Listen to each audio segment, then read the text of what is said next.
Spend a lot of time there. We've got double-digit wins for the governor, Ron DeSantis, and also Marco Rubio, and a huge night when you look at what has transformed in Miami-Dade County. What are you thinking, Tucker? Well, I think it's Miami-Dade County that really jumps out at you. DeSantis lost it by a lot 4 years ago. He's winning it pretty solidly, it looks like right now. So what you're looking at is a realignment of voters. And I really think we're undervaluing the extent to which BLM, the Democratic Party going all in for the Black Lives Matter movement in the summer of 2020, really moved Hispanic voters to the Republican side. I think it shows up in polling results.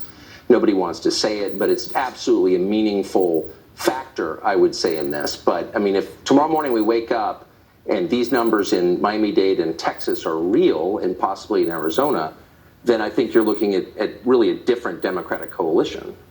What do you make of the numbers, Tucker, that we're seeing out of Pennsylvania, that Senate race is really, really close, and it could be a long time before we call it? Well, that's the problem, and I feel so sorry for you, Brett and Martha, because it probably will be a very late night for you and a tense one, and it points up the problem. Look, the country is really closely divided in a lot of places. Pennsylvania is one, Nevada's another, Arizona, lots of different places. And so you're going to have close election results. And people have to have confidence that those results are real, that they can trust the mechanics of the election. And what happened today in Maricopa County, where some huge percentage of voting machines, electronic voting machines, according to the Arizona Republic, 30%. They claim these are Dominion voting machines, but it almost doesn't matter. Electronic voting machines didn't allow people to vote, apparently. And that, whatever you think of it, the cause of it, it shakes people's faith in the system. That is an actual threat to democracy, and it points up the core problem, which is we're not really very serious about democracy if we're using electronic voting machines, or if we're not requiring photo ID to vote. We could have secure elections. We don't, because a small number of people don't want them.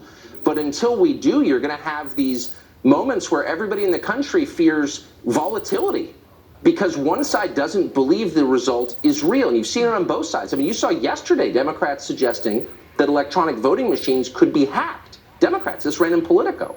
So it's not just, the crazy right. It's everybody is losing faith in the system itself. So I hope if there's one thing that comes out of this, and I hope it's bipartisan, no more electronic voting machines. France doesn't use them because they care about democracy. Require ID, and then we can just call it a day. Everyone knows the election results can be believed, and the temperature goes down. I really hope that happens. Nice time, Tucker. I knew this was going to happen someday, and now it finally has. Britt and you at the same time. The exact same tie. You're wearing the same tie. It's election tie.